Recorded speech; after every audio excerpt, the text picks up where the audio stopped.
Hey, good morning. I am Shamaree. I am a marriage and family therapist turned intimacy coach and relationship expert, and I empower women to be fully uninhibited and fulfilled in their intimate and sexual relationships. And today's live, we're going to talk about managing body insecurities. Hello, come in. So we're going to talk a little bit about body insecurities, and like I mentioned, I work with women primarily, so this comes up quite often, as far as insecurities go, but honestly, most people, no sound, hello?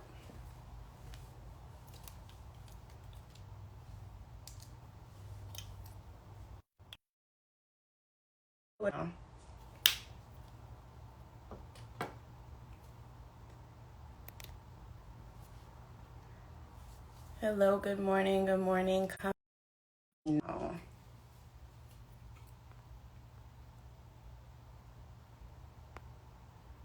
Hello?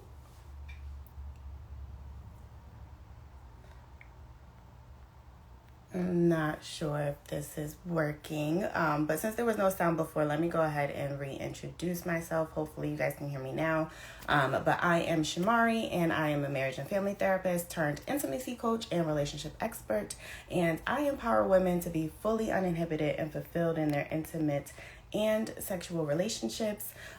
Today we're going to talk about body insecurities and how to manage and to deal with that. We're good here. Hello, welcome in. Let me know if you guys can hear me now. But good morning. I work primarily with women, and so body insecurities, this is something that comes up actually quite often. So I do want to cover this, and with women, I feel like it's a little bit more accepted to discuss these things. Perfect. Thank you. And so I wanted to kind of put out there just in general, about 80, maybe a little bit over 80% of people, any gender identity, suffer from like low self-esteem, low confidence. So this is a very common thing, whether people are talking about it or not. A lot of people are suffering through insecurities. And I don't want to say we all, because I don't know all people, but I feel pretty good about most people have some sort of insecurity, especially when it comes to their body. Thank you guys. Hello, welcome in. If you have questions, feel free to drop them below. If you have any insight or feedback or anything along the way, definitely let me know that too. But like I said, I primarily work with women, so this question tends to come from women, but a lot of the questions that I get from men, even though they don't say insecurity in it, excuse me, that's kind of like an underlying tone. This comes up very, very often. So if this is something you're experiencing, that is completely normal. But I do have some notes here, some things that I did want to touch on when it comes to insecurities and how we can manage them, especially before, during, and maybe even after sex, right? And so the first thing is going to be identifying these insecurities. And so a lot of times people don't have a problem with this, right? So if you ask them what things they're unsure about, what things they're insecure about, they can list off all of the things they don't like about themselves very easily. But when I'm saying identify these things, I want you to identify what they are, but then also where that's coming from. So a lot of times the messaging that we experience externally is what's feeding that insecurity, what's feeding that perception of ourselves.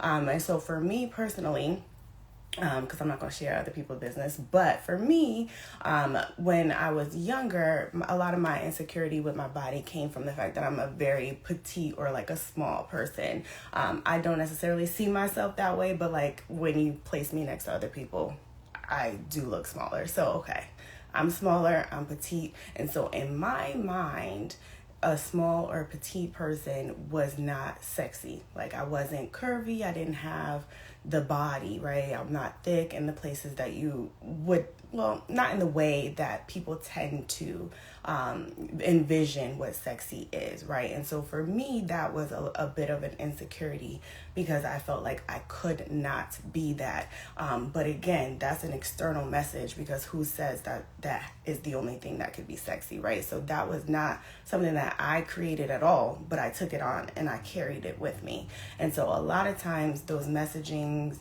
that we see, whether it's direct or indirect. Sometimes it's just seeing the picture. Someone doesn't have to tell you that this is what this means, but that is where it's coming from. So if you know what your insecurities are, I want you to know them, but then also where is it coming from?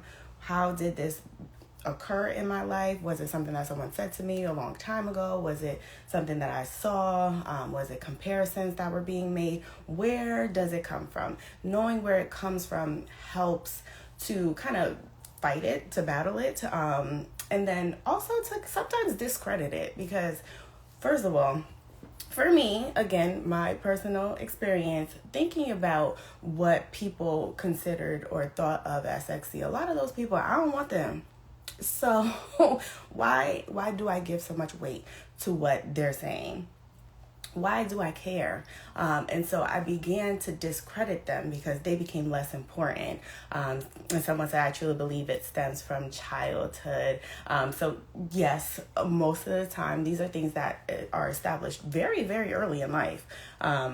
For most people, their insecurities stem from early childhood. Sometimes, unfortunately, it is from their parents or family members, people that are around them, and it sucks, but that is very common and that is very normal, and because this is such a long lasting thing, if it started in childhood and you've grown now, that's many years of reinforcing this throughout our lifetime. So it does take time, it does take a lot of effort to undo it. I know a lot of times, like I said, I'm a therapist, as well as a coach, and when people come to me, they say they want change, right? And they sometimes hope and expect that change is going to happen very quickly.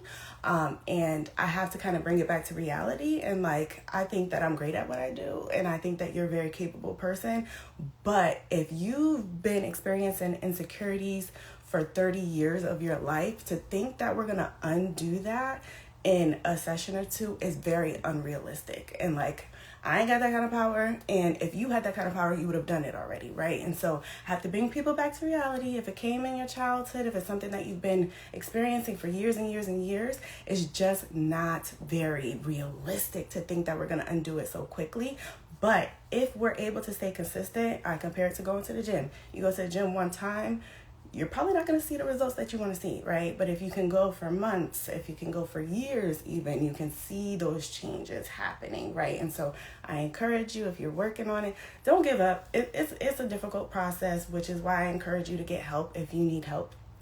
But it's definitely possible. I promise you. Like, I've done it myself. I've seen hundreds of people do it themselves through my therapy and counseling services. So it's definitely possible. I wasn't comfortable talking about sex and sexuality until I got older.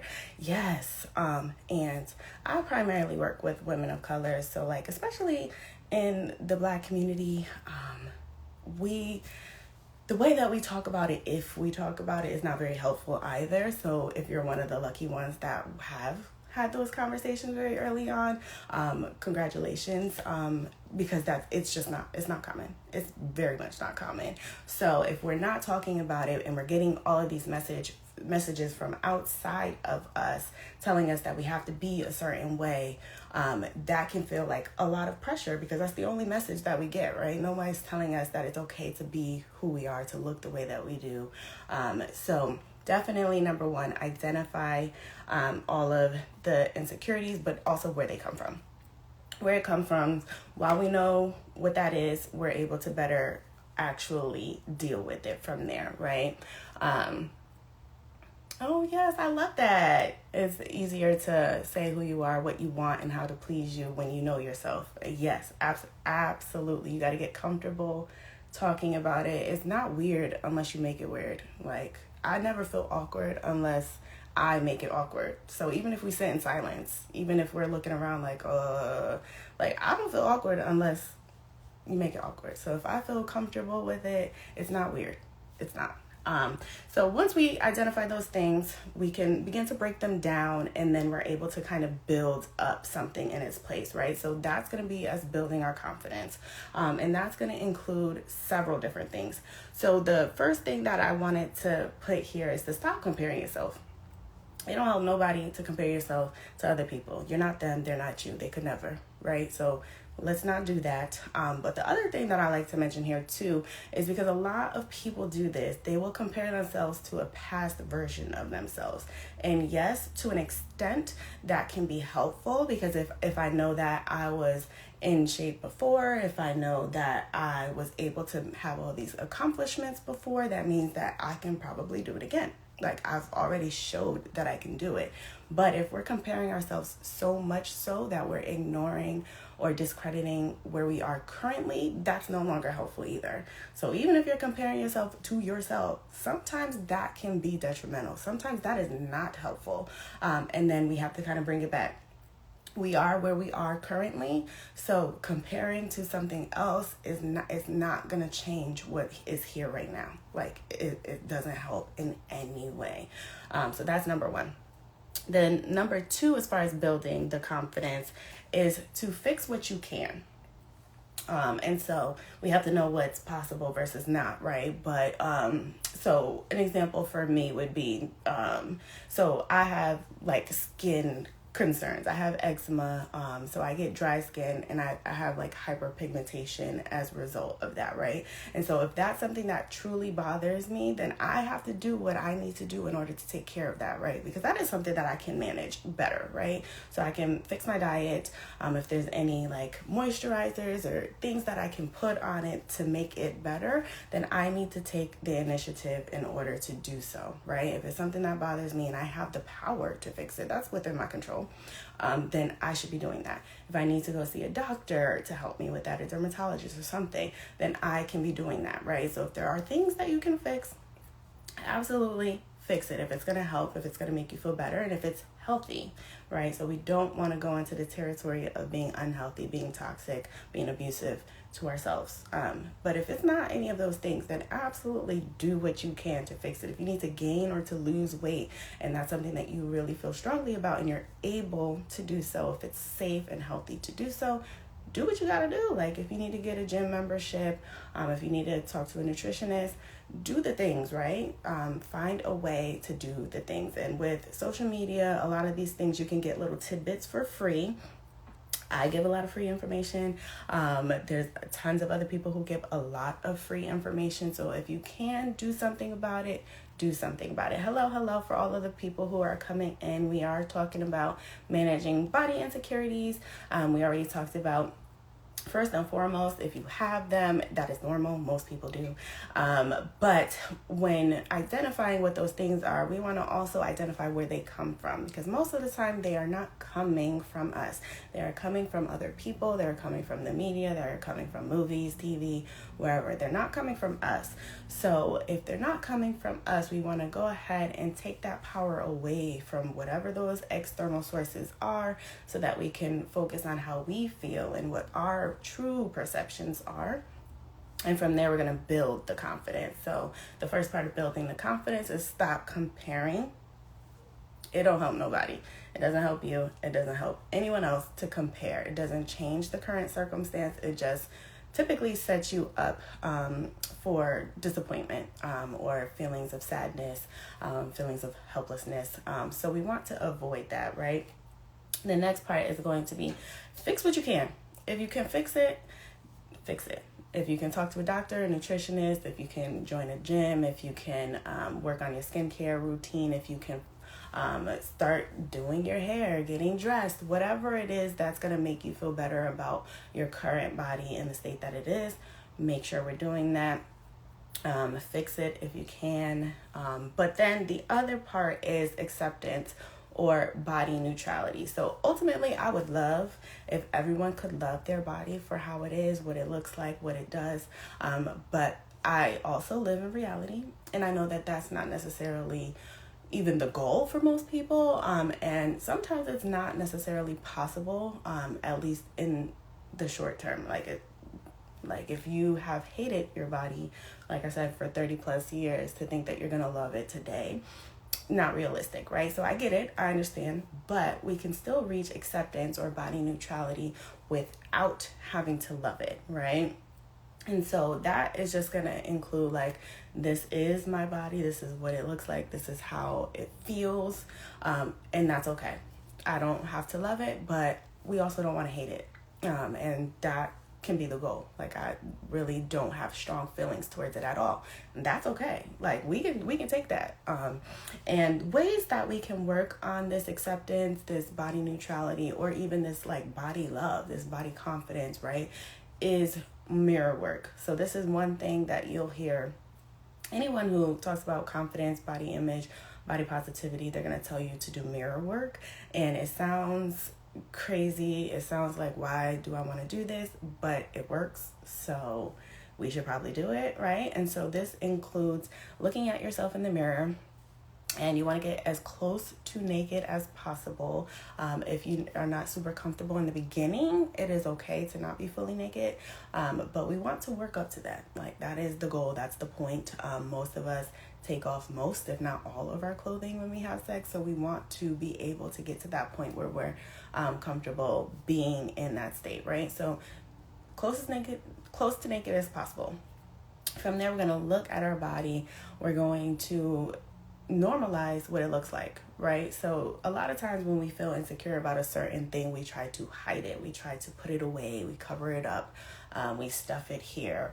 And that does not help you to feel comfortable with it. If you're avoiding it, you're never going to deal with it. It's still there, but we're never coming to terms with it. And so you want to be able to normalize seeing it. Like, this is just my belly. These are my boobs. This is my butt. This is the way that my skin looks. I have body hair. This is what it is, right? And accepting that that's what it looks like. We see it, we normalize it over time.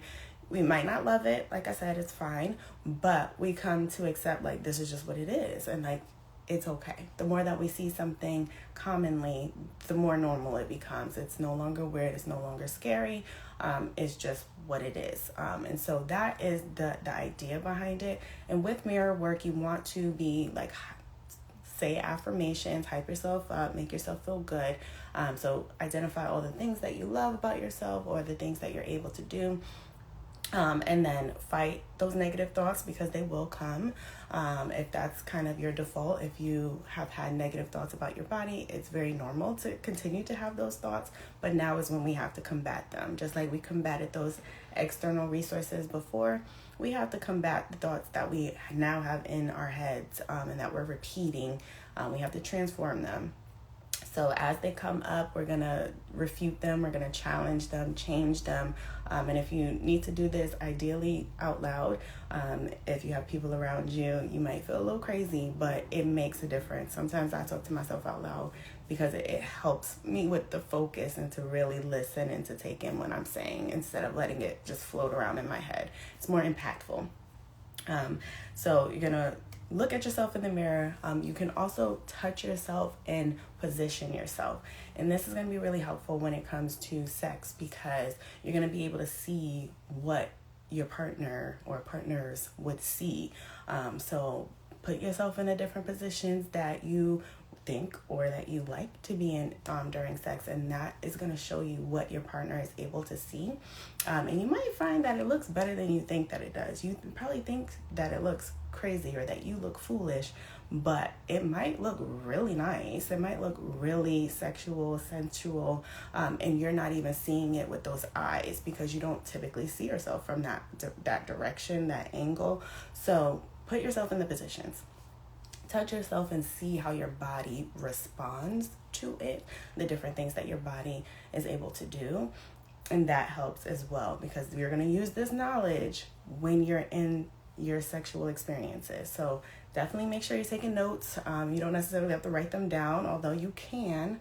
But make sure that you're paying attention to that. Like, what do you look like from back? What do you look like from if you're on top, underneath, if your leg is pushed up here? Like, what do you actually look like? What can that person see? What do you see? And then from there, you can kind of tweak those things about yourself during the act, and that'll make you feel a little bit more comfortable, at least until you don't care anymore, right? Because sometimes you don't care anymore. But that is going to be really, really helpful. And then the next thing, after we kind of do those pre-work things, right? So like I said, this is informing the experience. But now we're in the experience, right? So now we're here. We're doing it. We love it. Thank you for tagging people. Appreciate you. Now that we're in the moment, right? Now we're going to do our best to be present. And this is very difficult for a lot of people. We got a lot going on. If you're an adult in this world, in this year, right, there is, oh, you're welcome. There's a lot going on. So it's very hard to slow our minds and to be present in the moment, but it is so important for enjoying the experience and to really be comfortable in the body that you have and utilizing your body in a way that's going to be fun for you and anybody else that you're with at the time, right? And so pleasure first, be present, focus on the sensations that you're feeling. And this is another tip for body confidence. Focus on what your body can do. So sometimes maybe we don't love the way that our body looks, but our body does so many things. We're able to experience so many great things because of our body. So we can focus on that instead. Like, yo, I just had 2 orgasms. Like, that's exciting, right? Our body is able to do that. So even if I don't love the way that I look, the function of my body gives me great things, right? And so focusing on that can be really helpful too. So that's why we say pleasure first. What you look like, all of that becomes secondary, or hopefully further down the line, because if you're present in the moment, you're not even thinking about those other things.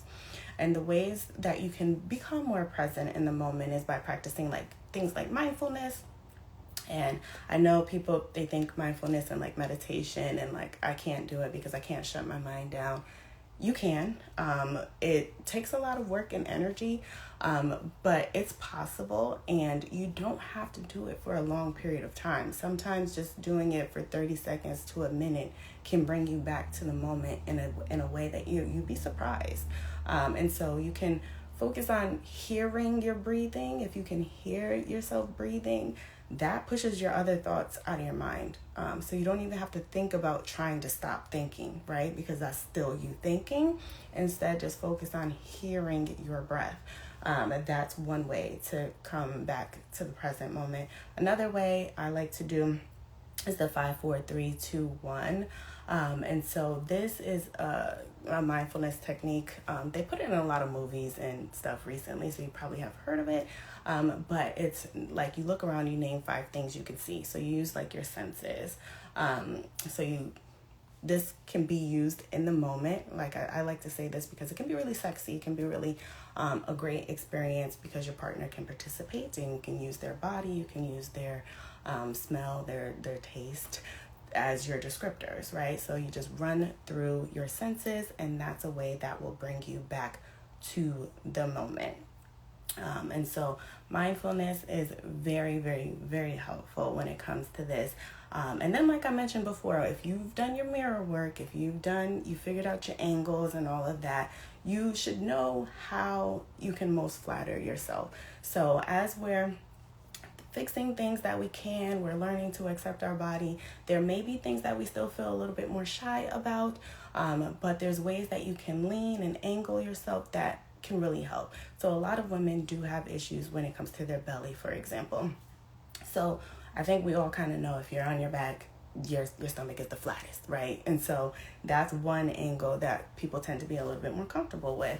But then if you think about yourself, like, I would love to be on top because that gives me more control. I can probably feel a lot better. Maybe I will experience more pleasure. Maybe I can have an orgasm.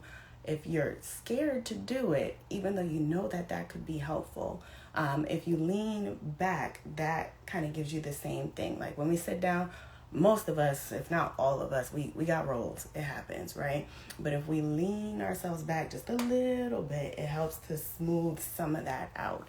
So there's ways that you can become more comfortable in the present moment as you're working to get yourself to a point where you do feel more confident and you don't care if he can see your rolls because he probably knew they were there already. He doesn't care. It's really about you feeling comfortable within yourself to not worry about what other people are going to think, right? And so we can use that information to really kind of angle ourselves, find ourselves in the right positions, until we're to a place where we accept whatever it is. And that's why we definitely want to do the pleasure first. And then if you've done all of these things, and this was for the free, like these things will definitely get you on the right track. But if you have tried, you've tried, and maybe you're a person who needs accountability, you need somebody else that can check in to make sure that you're doing these things, then get help. Absolutely, absolutely get help. And it ain't gotta be me. I'm all for everyone finding someone that's appropriate for them. I want us all to have the most confidence, the most pleasure, the happiest, most satisfying lives and relationships. And that's not always through me. I can't help everybody. But get help. Because like I said, all of these things are possible. It's just doing the work to get there. And if you can see a therapist, you can see a coach, whomever you feel is appropriate, depending on what it is that's going on with you, get help. I've gotten help several times, and I'm a whole therapist and coach myself. So everybody can use help. It is helpful. It will get you there faster. So you absolutely can do all of this on your own. I just gave you a whole blueprint. You can do it on your own. But typically, you do it much faster if you have someone walking you along the way, someone who has the information, has the resources, and someone who's going to keep you accountable. So if that is me, then you can go ahead and click the link in my bio. You can schedule a free breakthrough call with me. My schedule is changing up for next year. It's going to be a lot more limited. I've been taking more therapy clients, which is surprising for this time of year, but I love it. I'm very excited that people are not necessarily using the holidays as an excuse to push things off. People are like, I'm starting now, and I love that. But it was a surprise. So my coaching slots are getting more limited. So if you are interested in working with me, then you definitely want to make sure that you're doing that now, so that you can get in and we can set you up. If you have questions or anything, make sure that you're dropping them in the comments. If you're watching this later, you can still hashtag replay and drop a comment. I do my best to get back to all of them. I know I've been gone, well, not as present recently online because things have been a little bit hectic just in life. But I should be back. I should be more active now. I'm slowly getting myself back in order.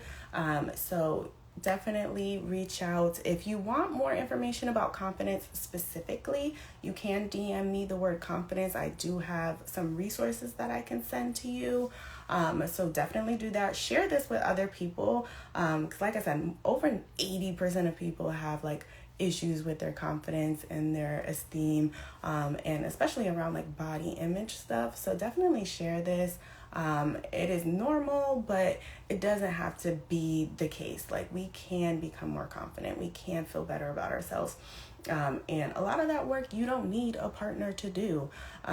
But the last thing I did want to say is choose partners wisely. So choose supportive partners. And so if you have body image concerns, and it's something that you have been struggling with for a while, or you're trying to work on it and you have a partner who's not supportive, who doesn't make you feel great, that's going to set you back. It's going to take more time, more energy, more effort to overcome. So we want to make sure that we're choosing supportive partners, people who love and accept us as we are, who are not going to put us down, make us feel bad.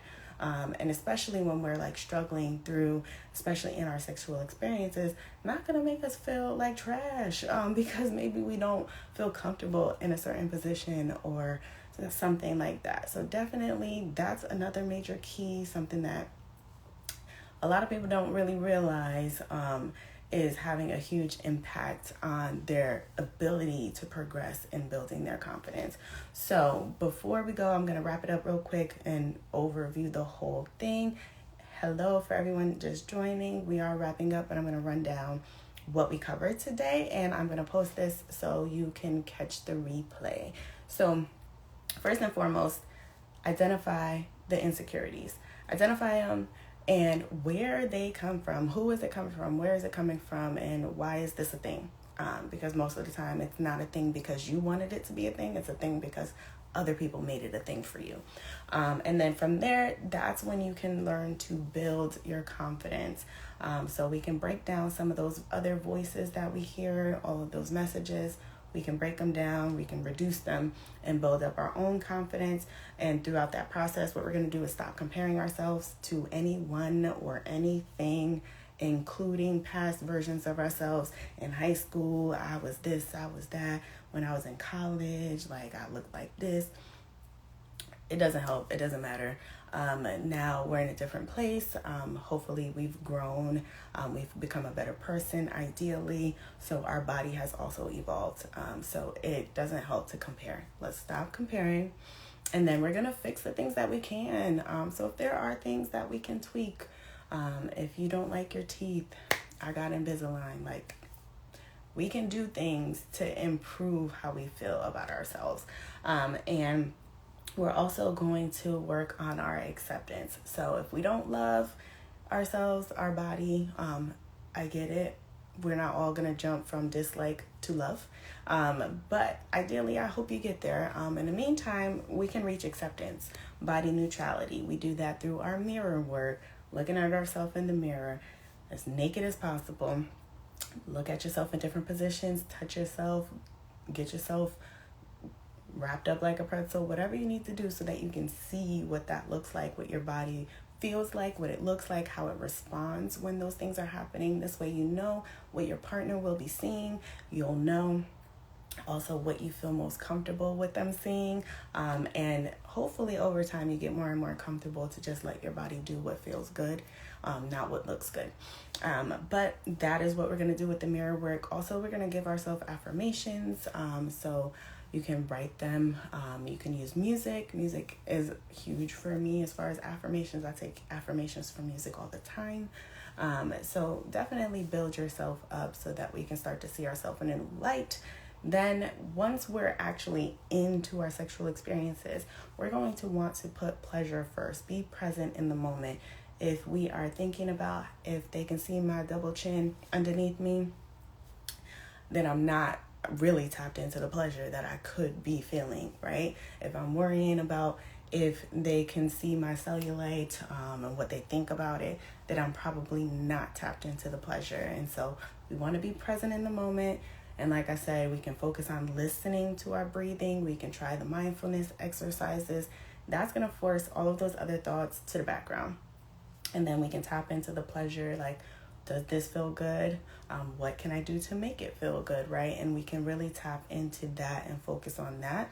And that helps to appreciate our body too, because our body is able to give us this pleasure. And on top of that, another thing that like put my confidence through the roof is seeing and realizing the impact my body had on someone else. So like on my partner, I am allowing this person to feel these amazing feelings, to have this experience of connection with me. Like, that's another thing that brought that confidence out of me. You can't tell me nothing now. Like, for real, like the way that I can see the power. You can't tell me nothing. Can't tell me I'm not sexy. I don't care what size I am, right? And so that's something that's really important too, is tapping into that, realizing the pleasure that your body can give, that it can receive, and that gives you a new appreciation. So like I said, even if we don't love how it looks, realizing the impact and how it feels can really, really be helpful. And then once we do all of the things, right, if it's still difficult, which it probably will be if it's been a long-standing concern for you, get some help. Talk to a therapist, a coach. It don't gotta be me, like I said, it could be anybody. But get some help, because it will make it a faster process for you. I promise that. Sea moss gel. Yes, there are tons of supplements that help with your libido, that help with wetness and things like that. Keep yourself hydrated too. When you realize the power of your body, I'm telling you, the way that it looks becomes so secondary. So secondary. When you realize what your body can do, if we can focus and we can tap into that, and really like practice and get better at these things, how it looks is a bonus. Like if we like the way that it looks, that's a bonus. But that is really kind of the point here. A lot of the work of feeling comfortable during sex with your body, almost all of that work is before or after sex. A small portion of it is during the sex. So even if you don't have a partner right now, if this is something that has been a problem for you before, you absolutely can work on it now. You do not have to wait for a partner. A lot of people reach out to me and like, oh, well, when I get a man, I'm going to hit you up. Nah, do that now. So when you get a man, you can start off amazing. And so I love it.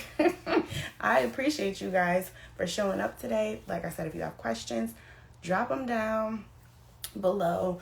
And like I said, DM me confidence if you want some more resources about confidence, but definitely schedule a call with me if you are ready to get this going.